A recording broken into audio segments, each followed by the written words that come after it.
5 reasons why your ex has not decided to come back. Check this out. But before I get into the first reason, if you need help with your situation, go to the Stan Store link in my profile and click whatever option works for you for coaching. There's text and calls. So the very first reason is they're prioritizing personal growth. And this is normal after a breakup, because when people realize they're not attracted to you anymore, which is what this is, the attraction is in the toilet right now. They realize, first of all, that they chose you and they're not attracted to you anymore. So they're questioning their own sanity and their own beliefs about what, who they are attracted to and their version of reality. So they're going to focus on healing. They're going to focus on who they are, what they prioritize, what they find attractive in a person, et cetera, et cetera. And they'll go on this path of rediscovering themselves. That's why they do tell you, they'll say, I need to go find myself, because there is a little bit of truth to that. But you guys do hear the same shit from people when they break up with you. I need to go find myself. I need to go, rediscover who I am, all that shit. So a part of it is about rejecting you because they are hurting you and they're wanting to pull away, but it's not always about that. They do want to focus on themselves. They do want to focus on their change and focus on their growth and stuff like that. And the second reason, number 2, is they fear old patterns.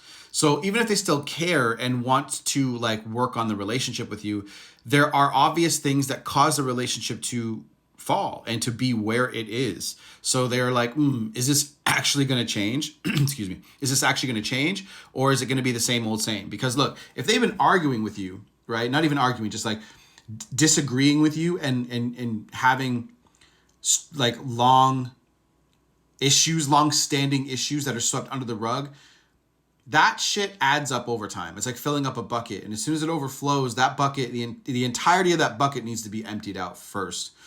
And that's hard to deal with. So, and before they even get back together with you. So they're going to focus on, is this actually going to change? Because people don't change quick. So they're gonna really put you under the microscope.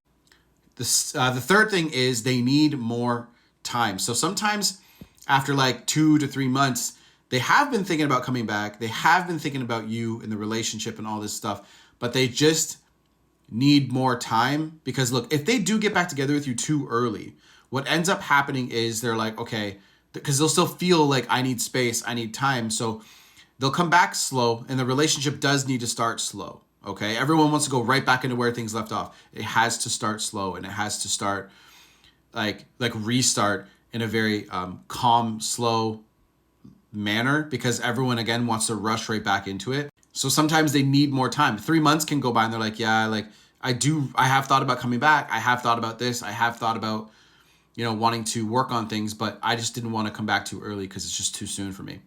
So the fourth option here is they believe that the space is for the best. So basically they'll start to go, okay, you know what?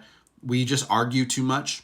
We focus on the negatives about each other too much. I've literally been in that trap before, mentally, where you are with a great person and the good outweighs the bad, but you're just so focused on the 1 or 2 things they do that annoy you that you're not seeing the rest of the good stuff that they do. And it's wild how us humans operate. Even knowing what I know, I've done that before.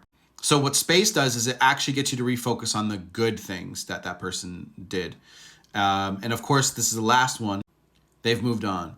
So the very last, thing is the last point is they moved on with their lives. And sometimes this happens, guys, because especially if you guys have had a bit of a roller coaster of a relationship, they've outgrown you, and they've outgrown what the relationship can possibly serve. Because look, guys, remember, at the end of the day, a relationship is about giving. Okay. That's why I want you guys to understand the chart of emotions. Okay. Make sure you look up the Themes of Consciousness Expanded by David Hawkins. It's a visual representation of where you are emotionally. And it's in the book Letting Go, which is also in the Stan Store links. Okay. You guys can see the books and stuff that I recommend you read. Sedona Method's in there too. It is extremely powerful material. It is amazing how well and how you can literally map out where you are and where you want to go and completely change your life in like 6 months. But people don't think that. People are like, oh, it needs to be more complicated than that. It's no, like changing your life can happen overnight. You just have to be ready for that kind of opportunity, you know? So if you guys need help, let me know. Go to Stanstore link, click it. It's there.